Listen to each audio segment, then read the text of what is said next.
Hey guys, we are live. This is Jennifer with episode 397 of the Shooter's Mindset.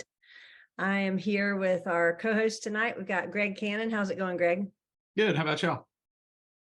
Doing well, I guess. It's not Friday yet, but we'll get there. Corey, how about you? How's it going? I'm great. I got a new gun and I go goose hunting Thursday. You're excited then. You don't even have to wait for Friday. You're just excited for Thursday. Yep. I want a job like you have where you can just be off and go hunting. Professional fun haver. That's right. And our guest of the hour tonight, who everybody really wants to hear from, not us, is Joesoph Paul. How you doing, Joesoph? Good. How are y'all? Doing well. So you're here to talk about Eley ammunition a little bit.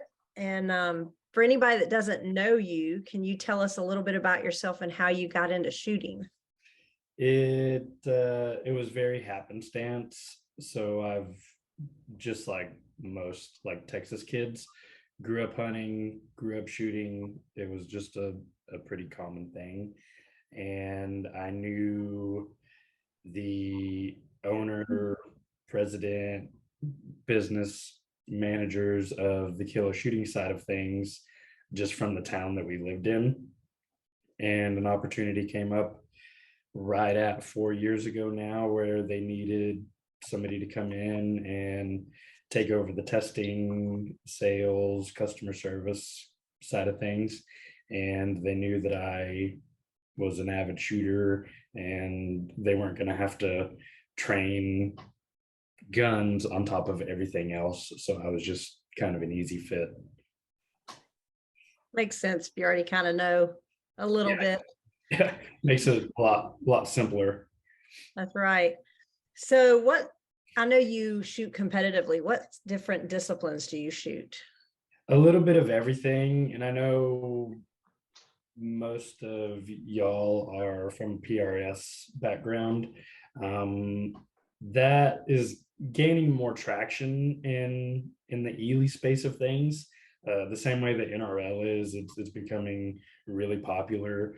But our bread and butter is rimfire bench rest, Olympic shooting, and more recently USPSA and pistol games and things like that. Fun. Yeah. And I do all of those, or I try to. So you shoot all of the above? Pretty much. So basically anything, you'll shoot anything from sitting still to running around? Yes. Whatever's going on that weekend. Putting lead down range, you're happy? Yes. That's a good way to be. Soul brother. Yeah. You get me. I get you.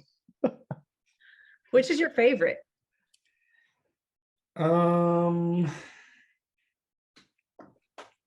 Probably USPSA because it's movement heavy, and so on top of shooting, you're also just more active during the day, and it's like a cool guy sport.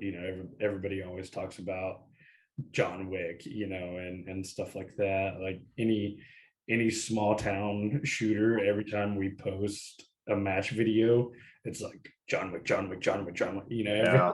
Everybody always says that, and it's just it's cool to watch. It's even cooler to do it. And the long range stuff, NRL, is also cool. It's just a different cool. So I lean more towards the USPSA side of things, but I do love Steel Challenge. You don't like to sit still, huh? It's so simple. It's about as simple as it gets in the shooting world. Yeah. So like with the simplicity of Steel Challenge, do you think that's like the gateway drug to getting into like the shooting sports? For sure. And you can see other disciplines trying to kind of adopt that. With, like, for bench rest, we came out with factory class, which is more of an entry level.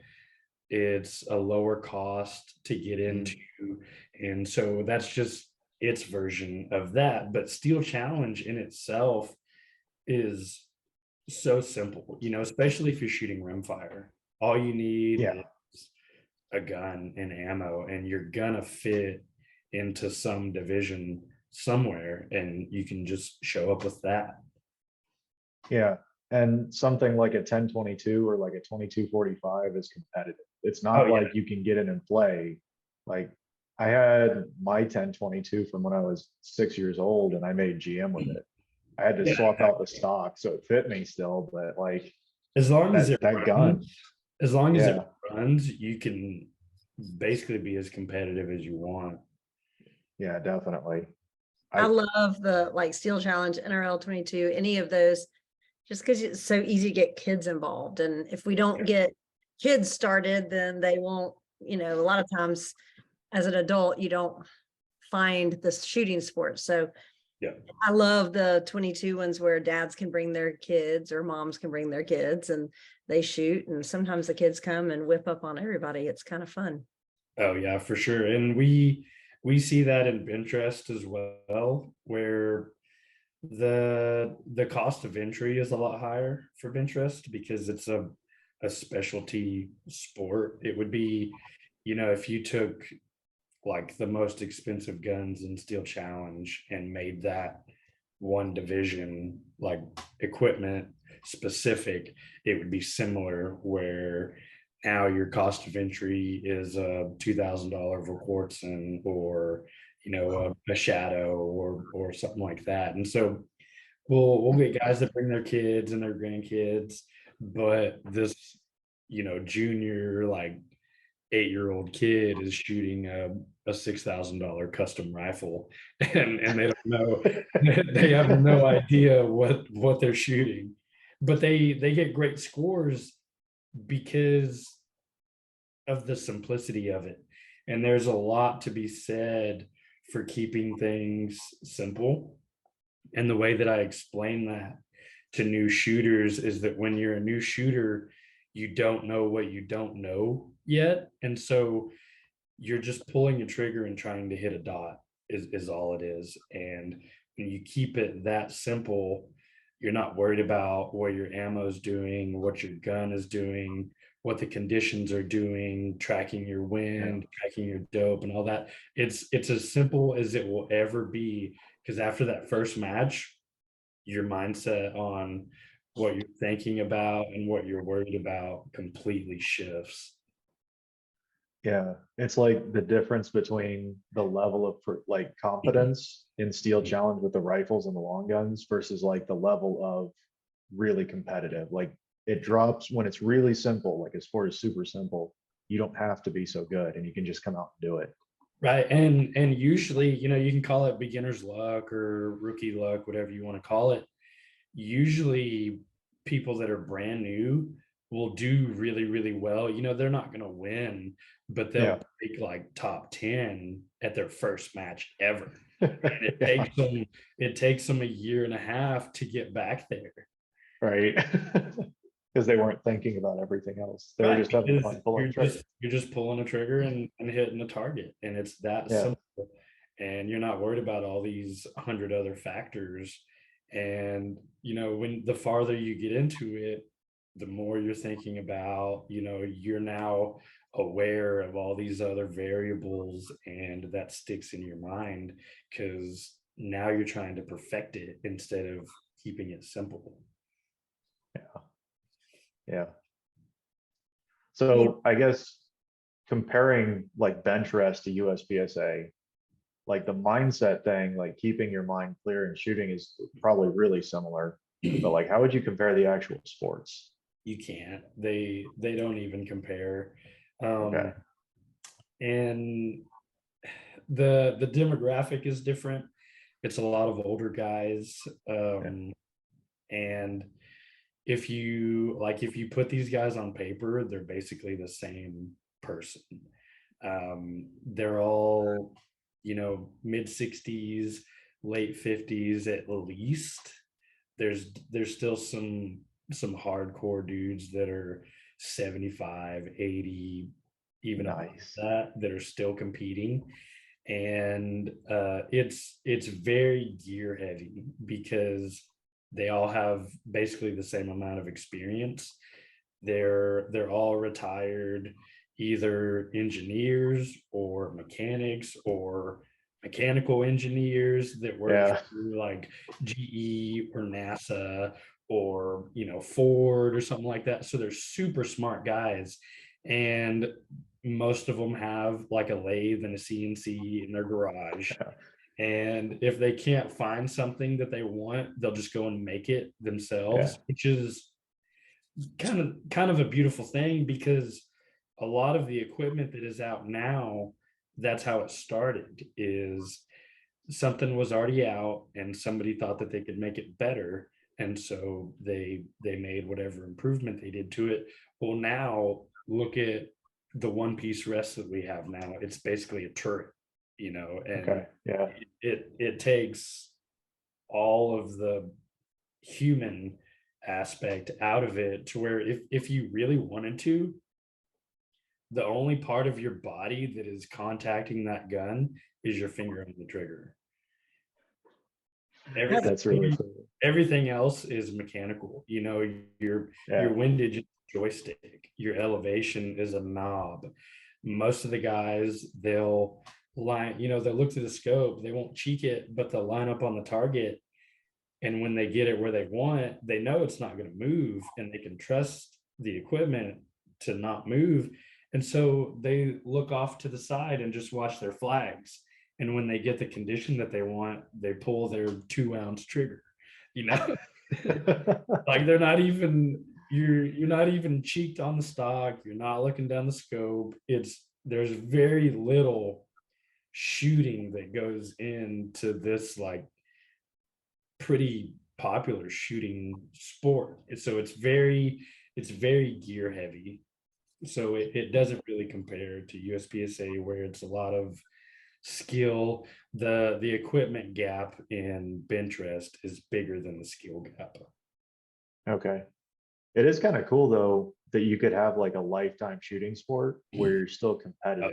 This is the finish line. After you've Yeah. done your running and gunning and your NRL and your PRS, and that a lot of guys make the joke that, if you have to go prone, it's like, oh, I can get down there, but I ain't getting back up. Bench rest is for that guy. Yeah. And it's Yeah, we similar had to that F guy. class. It's basically F class on a bench is all it is. so how much of bench rest is skill while you're actually there, and how much of it is skill before the match ever gets there, finding the right ammo and tuning? Yeah. Do you tune the ammo for this? I mean, Mhm. we do all of that kind of weird stuff for PRS. So how much do you think it's more skill of getting all of your stuff together and getting there, or more skill of actually doing the shooting? Almost all of it is prior to the match. That's So, what, and guys get aggravated when I say this, but when somebody asks me about bench rest or how the matches are ran or the intricacies of the matches and things like that, I, in more or less words, I tell them that it's not a shooting competition, it's a gun competition. And so it's very heavy on your preparations, weeks if not months to years before X match. You could name any match, because a lot of these guys are using the same equipment for a long period of time, and you'll see a drop off when maybe this guy's been winning every match that he goes to for the last 6 months, and then you see him halfway down the leaderboard. It's because he ran out of that ammo or that lot that his gun really really shot well. Because the skill gap, yes, some guys can read the wind better than other guys, or shooting in West Texas, we may be able to figure out, it might be 100-mile-an-hour wind, but it's constant. And so Yeah. it really wouldn't matter what the wind was doing. If it was constant or steady, you're going to catch on to it at some point. But if this guy shoots in Missouri, where there's a lot of switchy wind, or a bunch of mountains and things like that, and there's a lot of tumble and berms and things like that, he may be better at faster changing conditions or picking up on those changes sooner than the guy next to him. But like, this is an indoor match that we're at now, and there are outside conditions, but it's not as extreme as, say, an outdoor match. Yeah, Famous that makes beer sense. with the wind. The Okies like the switchy winds. The wind is the X factor. Yeah, they're gonna get plenty of wind and rain this weekend, Jen. It's the Precision Rain Series. Yes, every match this year. That's right. So let's talk a little bit about Eley. You said a little bit, but I wanted to hear a little bit about the competition specific ammo that y'all are doing for USPSA, but also kind of tell us the broad, you kind of went through a little bit, but tell us what all Eley supplies and then talk about the competition. So it's really heavy on rimfire 22, and it's, everybody says match grade, but we have Olympic grade ammunition that they're actually using in the Olympics. And compared to some other brands, it's some of the most accurate rimfire that you can find in the world. So that's kind of our bread and butter. That's what everybody knows Eley for. More recently, getting into center fire loads, which we only make 9mm and 38 super comp, but we have division specific lines, like 115 PCC, 115 pistol, 124 PCC, 124 pistol, 147, and then the super comp stuff. So a little bit for everybody in there. A little bit. I always get the 9 major guys and the limited guys that shoot 40. They're like, when do you make this? Dude, there's 100 people that make 40. Go find, just go pick one. And Yeah. 9 major is a sketchy round to load, and Yeah. for that reason, we'll probably never load it, because you can't do it safely. Yeah, and if No, I think you happen the to only get commercial one close is like up, a 147, right? Yeah, and even then, Yeah. the hit factor is super high. I mean, the power factor is super high, and your deviations are like all over the place. Yeah. No, 38 super comp is the way, man. Open. It is the It way. was so much fun. It was so much fun. You should get. If Just they imagine it, would have scheduled, if open and PCC were split again, I was legitimately considering like just setting the schedule and being like, I'm doing both again. Is that like Grant and I were talking after that match? That was probably the most fun we've had with pistols in USPSA. So hear me out. All right. Major power factor PCC. Oh yeah. Oh yeah. 38 super comp PCC. Oh, they made a couple 357 SIGs with some bulge barrels. Yeah, but that's huge. Well, what else are you gonna do with a 9mm barrel that has like a bulge at like 10 inches? Just chop it and rechamber it. Run 38 through it. wow. So you talked about the competition. Do the general public buy many of those rounds? Does it cross over, or is it mainly just competition shooters that are buying from y'all? There's a little bit of crossover, and we saw a lot of that, probably just like a lot of companies did, where during the pandemic it was impossible to find ammo, and so we had a ton of new customers or people that didn't know who Eley was. They don't care who Eley is. You have ammo right now. I need ammo. I'm going to buy some from you.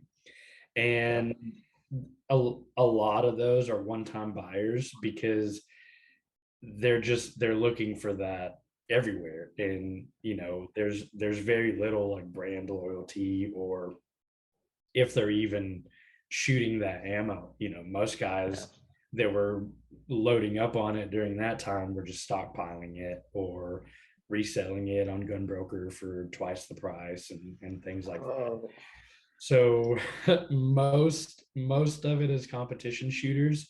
Every once in a while we'll have a sale where it bumps like 9 mil down to 26-27 cents a round, and guys will take advantage of that, and really load up on some that maybe don't shoot competition, but it's still a good deal.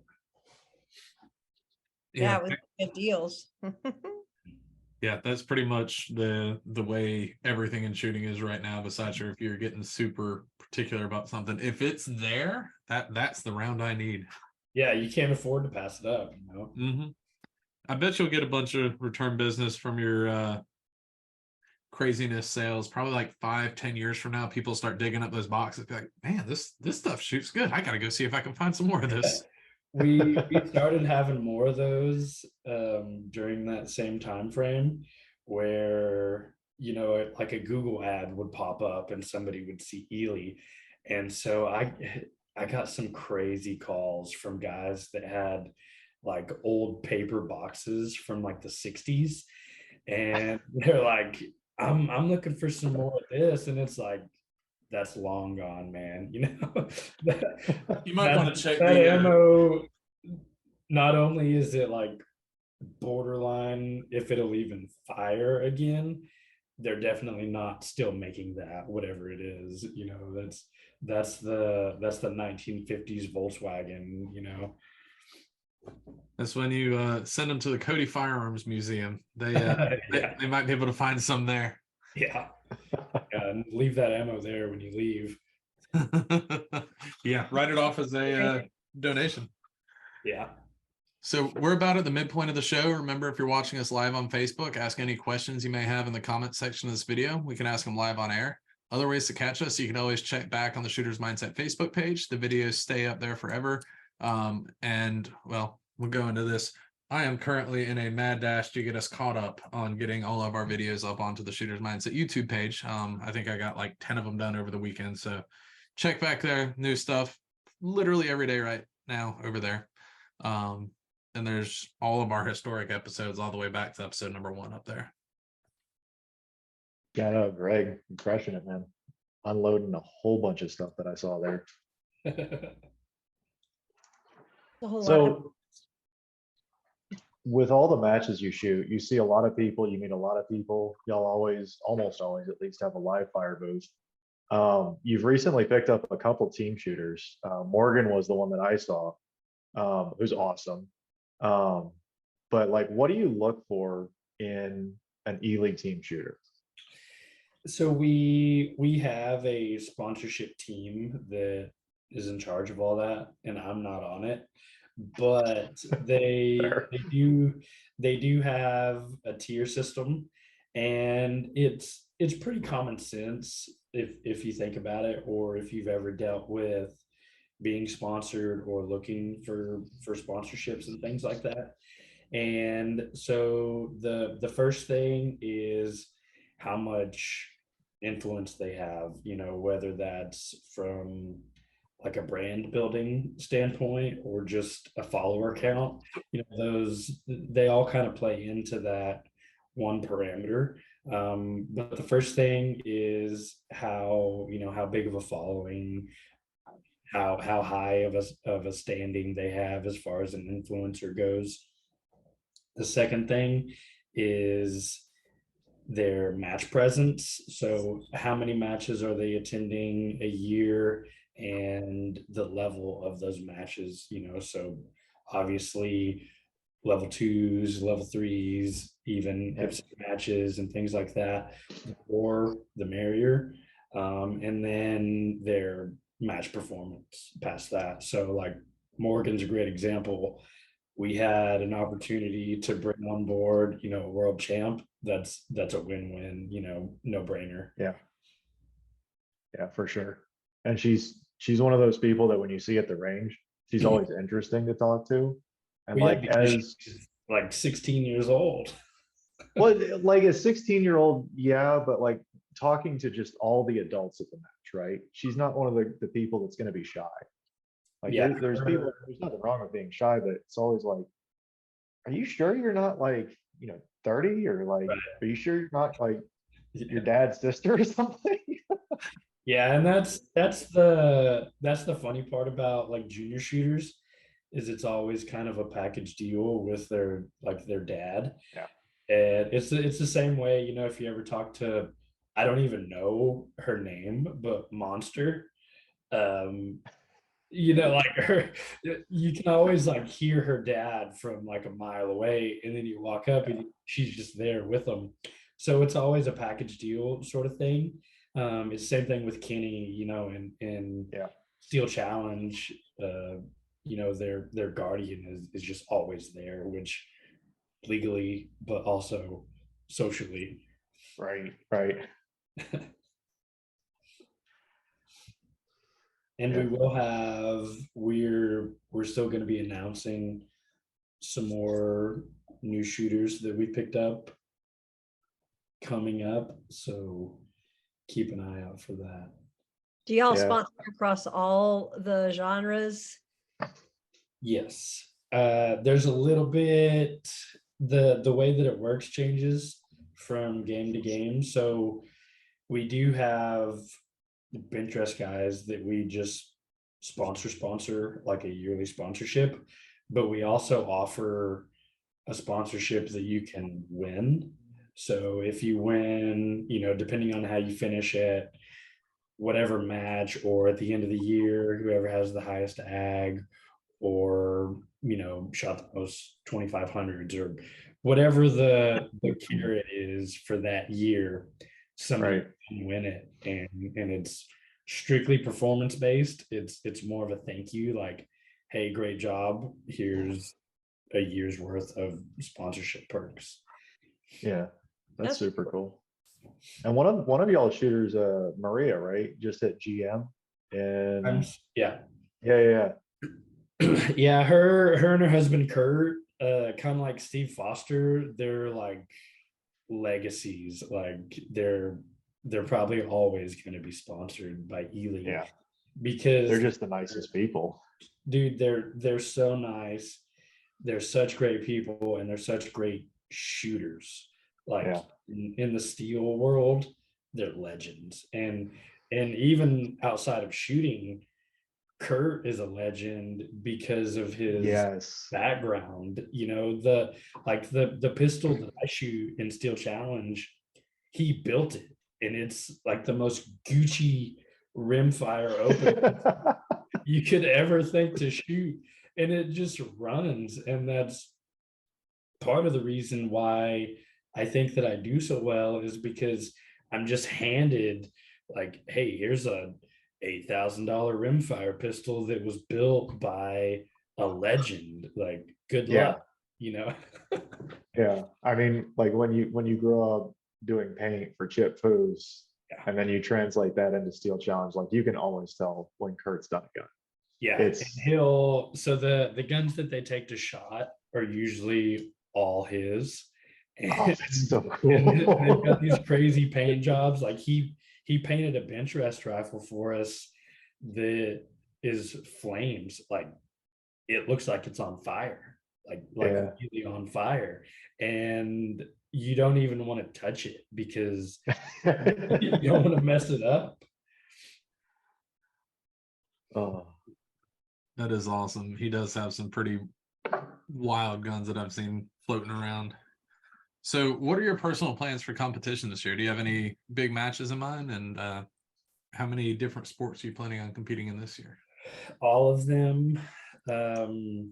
And like my personal goals aren't really too ambitious, because partly because of the match schedule. When like 80% of the matches that you shoot are all level 3 majors, it's really hard to move up because you're always shooting against world champs and national champs. And so a 5% increase from last year to me is huge, because that's 5% that I gain on Christian or JJ or Yeah. Aaron or Max. It's little incremental chips at the stone that have to add up for me, because I'm shooting these high level matches, and it kind of translates to the local level, because I'll win a local as like a B class shooter, and but that's it's like the opposite of a paper GM, because that's I don't even know what I would call it, but that's like a B class to Christian or a B class to JJ or B Yeah. class match, which is like 85 to 90% of everyone else. And so, like in rimfire, like Steel Challenge, I think I'm rimfire pistol B, rimfire rifle B, and then production C. And in USPSA, it's like open B, production C, PCC C. I've only shot one PCC match, and that was PCC Nats a couple years ago. That's how I got that class, but that's like That's really good. that's 75% of max, so Yeah. it's not that bad. And people see that, when I register for a local or something, and it's like a master B C blah blah blah. I'm like putting it on some A&M dudes, and they're like, "Oh, you sandbagger." It's like I'm the opposite of sandbagging. I'm shooting against the best people in the nation regularly. So that's like true major match performance, which Yeah. to me that's the most indicative way of getting the classification, is shooting against the best guys. And like I said, it's like total opposite of the paper GM mindset, principle, whatever. I'm not going to knock anybody Right. for how they're moving up, but it's very hard for me to move up. Yeah, especially shooting level 2s and level 3s, where you got like the classification system, they'll throw out 120% for nationals. Like you hook up, like if were you at 9 days with 2018 where they had 6 classifiers, like there were guys that were hooking up at 130%. Yeah. Like of what they posted the scores. And like that's just it's not That's realistic. that's the beauty of Yeah. classifiers. And everybody always complains because it's like, well, this one, it's old, it's too old. Or, well, what about the 2 brand new ones from last year that the first squad that shot them were national champs, and they go all out. And my favorite thing about classifiers is the guy that won the match probably didn't even win that stage, because some C class dude just let it rip and connect. Yes. And he just happened to connect, and could have finished like 60% overall of the guy that won, but they're just trying not to lose the match on that stage. And this dude, that's like his one chance, man, to like to It's be glory. and they just let it rip, and they just happen to connect. It could just as easily go the other way, and now you're just another statistic. Or like in the rodeo world, you're just added money, where you're not going to win anything, but the guy that's winning, you contributed to his pot, and Yeah. it's a beautiful thing. Hero or zero? I love people that just rip on classifiers, because I'm one of them. Yes. So like Luigi, 24 round classifier, and he gets 25 in the gun, with the first round being 9 major because he thinks he might need a makeup shot. Yeah. He Yeah. is one of my favorite people, regardless of the way that he shoots, but that just makes it so much better. He's so much fun to be on the range with, because like, yes, it's serious, like, and he wants to do well, but it's also not at all serious. Him and you are like the top 2 people in that category. And I'm like y'all's little brother, or I try to be, where it's like, yeah, I want to do good, but not more than I want to have fun. If it's a drag to be there all day, it's already a drag because you've already been here for 2 days. You got to bed late. You had to be there early. It's raining. You didn't eat. You don't get to eat lunch. Whatever. It's already a drag. And so, what's the point of being miserable? So I love being around people, and like I shot with all the Rotten Boys last year at Nats. The most fun Yeah. ever, and you usually have a better match because of it. 100%. If I'm sitting there trying to stress over things, like it's not going well. But if we're goofing around like with Grant or like Spradling or something, Well, yeah, like the squad that yeah, we had at Area 4, super fun, yeah. like the most fun. You need to get on the squad for Area 4, by the way. I don't know if I'm shooting it yet. Ah, it's my heart right there. Most of these, so our budget was sucked up by all the nationals, and Yep. so some of these they may just end up me like going on my own, and Yep. so that's just part of it. I just haven't All decided. right. You're staying in my room then. We got the Airbnb booked already. Yeah. So like with being on the road as much as you are and wanting to improve, do you dry fire much? Or is it just too hard to travel with everything? A ton. That's what makes it perfect, is you don't need anything to dry fire. Like, even like I didn't bring my belt with me this week, but I'm Mm. still gonna dry fire like from concealment, or do table starts off of the bed, or Yeah. something. Anything is better than nothing. So dry fire, especially, maybe not if I was shooting open, because I would have to bring like my whole bag and Yeah. magazines and things like that. But I've been shooting production here lately, and it's what I would already have on me. I compete Yeah. production with my carry gun, and that's like, I think I told you the other day that I was like trying to make production great again, but on a more serious level, it's putting the practical back in practical shooting. Shooting what you Yeah. carry. It would be the same for law enforcement or military guys running their duty setups, and you probably see like how many of the gas guns are like somebody's like truck gun, that they keep in their truck all the time.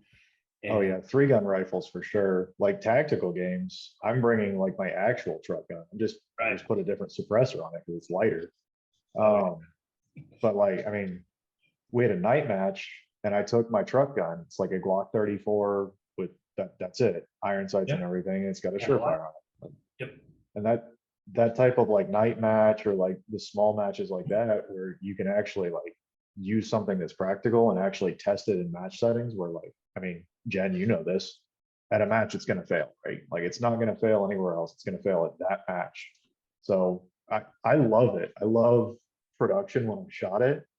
um I mean, I shot 2-gun nationals with a borrowed Glock 19 with a dot on it for different reasons, but I mean, like I still had a blast with that.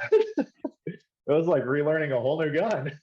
Yes, and it's funny that you say that. So primarily, I've only shot open and production, and I have more fun and get more like self-fulfillment from shooting production than I ever have in open. And open, everybody always talks about it. It's the most fun. It's the funnest division. Go shoot production and tell me you're not having fun reloading 7 times in a stage and having to shoot irons that you've probably never looked at. To me, it's fun because it's hard. I don't want to I reload think that. you should get that looked at. I think you need a doctor. Yeah, something's wrong. And I saw your post the other day where you were talking about how shooting a dot made you better at shooting at irons, and I 100% agree. It's Oh, dude. so fast. It's not even hard anymore because I shot open for 2 years before I ever shot production. And I picked it up and it was like, what's the big deal? But then you have to reload after 5 rounds. You know?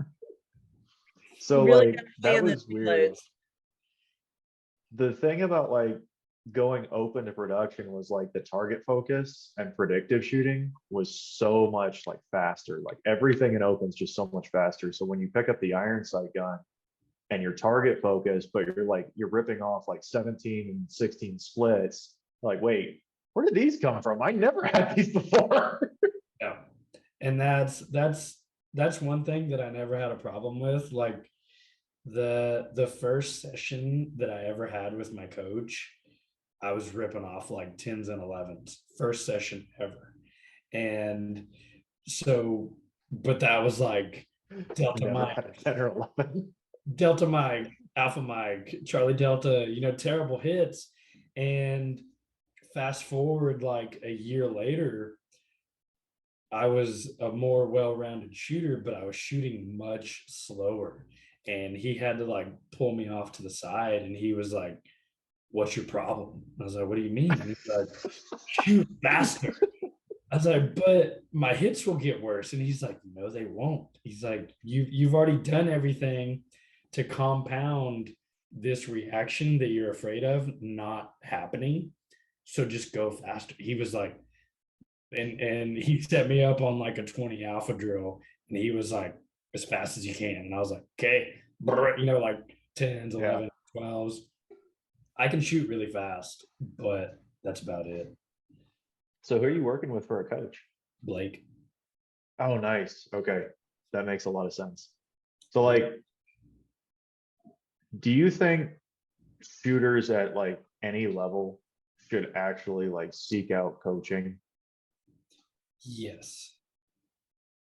Where do you think like it's most beneficial? Like, is it for going like initially where the learning curve is just so dramatic, or is it like the end state where everything is asymptotic? Probably somewhere between the I wouldn't say you're going to get a lot of benefit from going as a brand new shooter because like if even if I wasn't getting into competition and I was extremely new to either owning a firearm or trying to be more efficient or just being more familiar with it, and like I just knew you as a friend, you could do that just as well as any like level 3 coach, GM, whoever. Okay. You don't need to go to JJ for uh, a class on how to manipulate or be more comfortable carrying a gun. I think that it's more beneficial in that stage between like intermediate and advanced, where Mhm. there's a bigger gap between, yeah, you know what you're doing now, but there's 500 little things that Yeah. you could be doing better, or maybe that you haven't even thought about yet. Like when I started shooting production, I was not calculating points like per stage. I wasn't looking at a stage and saying, okay, this is 60 points. I need to do it in this amount of time to get this hit factor. I just towed the line and went, when you hear Yeah. beat go. And that's how I shot open forever because it just kind of worked out. The times were never bad. The hits might be a little bit less desirable, but shooting production where you don't have all these advantages, you have to focus on these other things, like little Yeah. tiny incremental things that compound one another that make up 60% of your match performance, Yeah. where now it's not super heavy on how fast you are. Now your transition times come into effect. Now your time between targets, where if there's a long run, how fast are you making that up? But not just Right. that, how quickly you're getting target at the end of that run. That extra, Yep. maybe not the 5-second run, but that extra half second to get Yeah, on the setup at the at end. the end of it. Yeah. Yeah. So I Yeah, think that makes to answer the question, I think it's in that in between where you're probably it's probably going to be information overload if you go as a brand new shooter when you maybe all you're wanting to get out of it is to be more comfortable carrying a gun or mhm. learning how it works and things like that. And so a lot of people can do that. I won't say anybody can do that, but a lot of competent shooters who may not even necessarily shoot competitively would be able to do that. Yeah. So you have a background outside of shooting. You run a main camera. What body and lens can you not live without? I'm not real sure because like I never put too much thought like into the camera. Okay. So some background on how I got into photography. It was purely on a good deal. I was working as a vet tech, which was the job that I had before Yep. this one. And my receptionist had a camera, and she was like, you know anybody that is looking for a camera? And I was like, what do you want for it? I don't know, $200. And I Googled it and it retailed for like 350. And I was like, oh, that's a good deal. If I don't like it, I'll just do the same thing and I'll just hawk Yep. it. If I don't like it, I'll just sell it again. I ended up having kind of an eye for it, and it was a new challenge. I liked doing it because it was challenging, and I basically like tricked myself into running like a side hustle because of it. Yep. But it wasn't really because I thought I was good at it or because I even wanted to make extra money. It was more to undercut like all the single moms that were charging people $600 for like family portraits when they have Yeah. zero experience in photography. And it's like well, what justification do you have for charging this much money for something that you didn't go to school for and you still don't really know what you're doing? I mean, I don't know what I'm doing, but I'm only charging 150. Oh, I feel that. I still But think I have no idea what I'm doing, but I'm taking pictures most of the time. dude, But I they do I the was Instagram thing, so they have experience, right? I selfies mean, will never they die. did selfies on Instagram. Come on, Joesoph, that's experience. It's it's the same as like the girls who do that and call themselves models. Just because you own a camera doesn't mean you're a photographer. And Just because you can smile doesn't mean you're a model either. right, exactly. And I don't know. It was very spiteful. The way that I got into photography was like pure spite and on a good deal. But it kind of took off, and so I just kind of stuck with it. And I will, when I see Corey's like camo bag at a match, I will snatch that thing up as many times as I can because your camera is 1,000 times better than mine.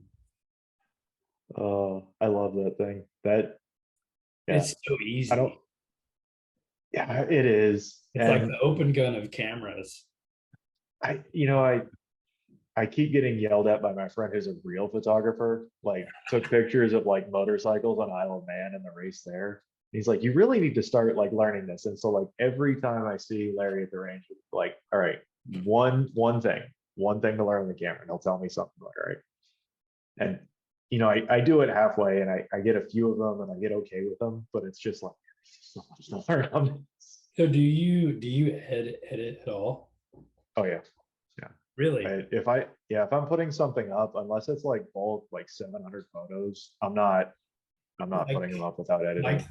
like the pictures that you take of shooters at matches, do you edit any of those?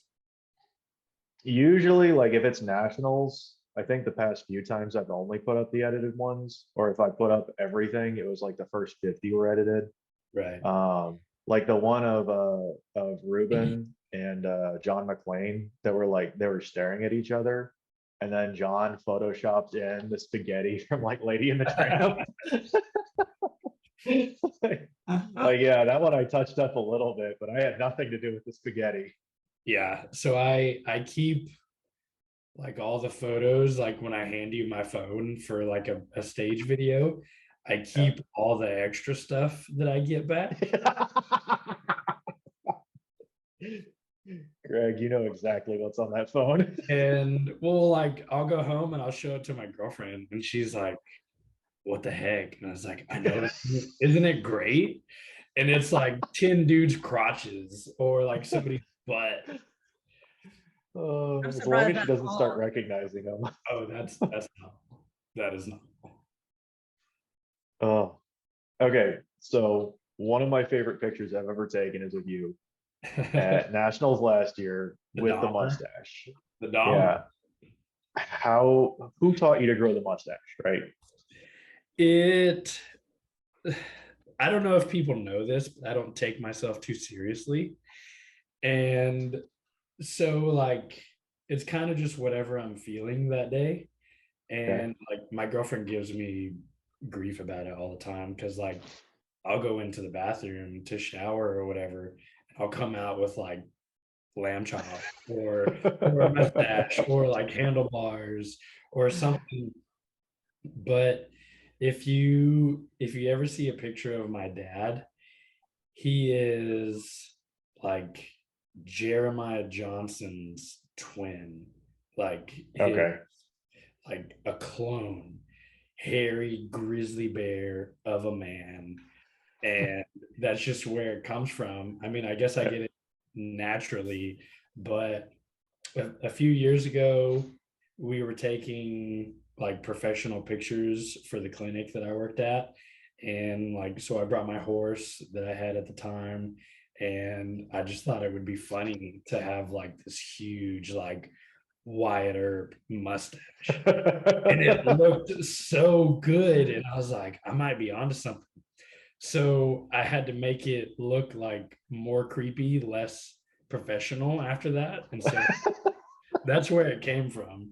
More creepy. But it works out because, like Scouting has his sideburns, his dad has his Yeah. mustache, Brian has whatever he picked that week, his, his hair or something, his Yeah. jerseys, his shoes. And like it's partly just me, but it really is like a great sales strategy because if somebody came up to you and they were like, where can I get, maybe not you because you're, Yeah. but anyone else, uh, and they're like, oh, I just had a squib, or I failed chrono, or I only brought 200 rounds on the plane, I need some ammo. That guy's gonna be like, look for the long haired dude with a Yeah. mustache with short shorts and Crocs. And like, how many people are going to be walking around in something like that? Yeah, definitely. This guy right here. It's kind of like how I'm the guy with the lime green rifles. So you left off an accessory though, belt buckles. Yes. What's your favorite? It would be between two of mine. Yeah, of yours. I don't care about anyone else's belt buckle. I've barely even noticed that you have them, but like my belt So buckles, I care about. there's two of them in particular, and one of them is, I had like a brief, not to be confused with like lack of effort, because I tried really, really hard to win a bull riding for like 3 years. Okay. And it was like shooting a class fire. Like, I finally connected on one, and that's the only buckle I've ever won from like an actual like organized rodeo. And Yeah. so that one is special. And then I have one that I got from the European Handgun Championships, which was 2019. Okay. Yeah. It was in Serbia. It was a level 4 IPSC match, and it was also a lot of firsts for me. I mean, a lot. That was my second match ever, like ever in my Okay. life. I shot one local, and then I shot that match, and That's deep. it was It's not an easy match. It was also so within 48 hours of being in a new country, I had never been on a plane, never even been to an airport, never had a passport. So you were like, go big or go home. Oh yeah, for sure. I mean, I went as big as I could without getting in trouble. And so like I hopped on a plane from Abilene to Dallas, Dallas to New York, New York to Serbia, and shot this like level 4 championship IPSC match. Didn't DQ. And not only that, but I didn't do bad. I wasn't classified at the time because, like I said, Yeah. it was my second match ever. But I finished like halfway down. You know, there's probably 500 people that shot it, but I was like 260 or something like that. It wasn't terrible. That is the most Texan story ever. Yeah. What is big deal? You got to shoot them here. I win the match. Dude, and I don't know if all IPSC matches are like that are in like other countries, but when, you know, because people, they're asking everyone all day long where you're from, where you're from. It's not that hard to figure out where I'm from. And so I would tell everybody the US, that's not what they want to hear. They don't care that you're from the US. They care that you're from Texas. Like they don't, you don't get that reaction if you're from like Jersey, you know, the way that, you know, you tell them you're from Texas and they're like, oh, cowboy, you know. Yes. You know John Wayne? Yeah, Chuck Norris, you know. So competition or hunting, and why? Hunting, because there's a return. You can eat belt buckles. How many matches that you win buckles? How many matches have a payout? All right, what hunting then? What do you mean? Like what animal? Yeah, you can only pick one. Hogs. Okay, that's a good one. All day. Bacon. All day. All day, every day. Oh yeah.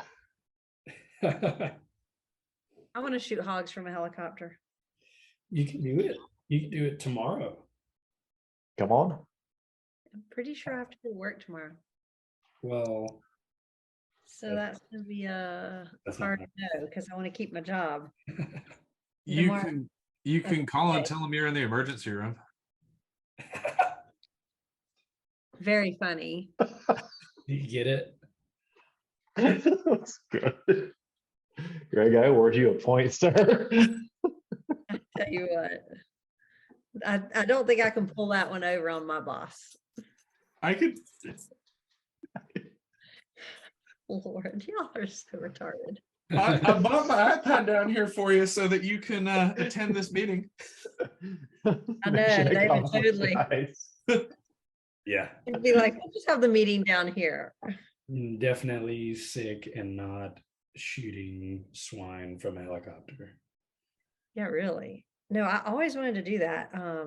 And I taught shotgun at a Girl and a Gun conference, like, gosh, it's probably been 6 years ago. And they had a thing, but I didn't get a chance to sign up. And it was mainly for the competitors, but they had a thing where you could ride in the helicopter and shoot from it. They weren't shooting hogs, but you could shoot from it. Man, I want to do that. That'd be fun. It's only like $1,200. I know. Well, you can pool it. You know, you get like 5 people and it drops the price. Sign up for Best in Texas. You can pull a twofer for the weekend. is they do the Navasota River like right over our range with full auto. Nice.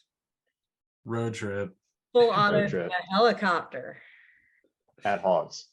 So they're the people that lease. We have a bunch of land where I live, and we'll lease like the grazing and the farming and Yep. keep the hunting on it. And so they'll, a lot of these landowners and farmers will pool somebody with a helicopter to come and hunt hogs off of it. And there's been days where I saw them flying over my house at lunch, and I'll go shoot like 7 pigs after I get off work. And then I'll find out the next day that they shot like 320 throughout the day, and there was still some left over for me. So if they're Oh, doing that, how do they figure out who shot what? Like, I want to take the bacon home.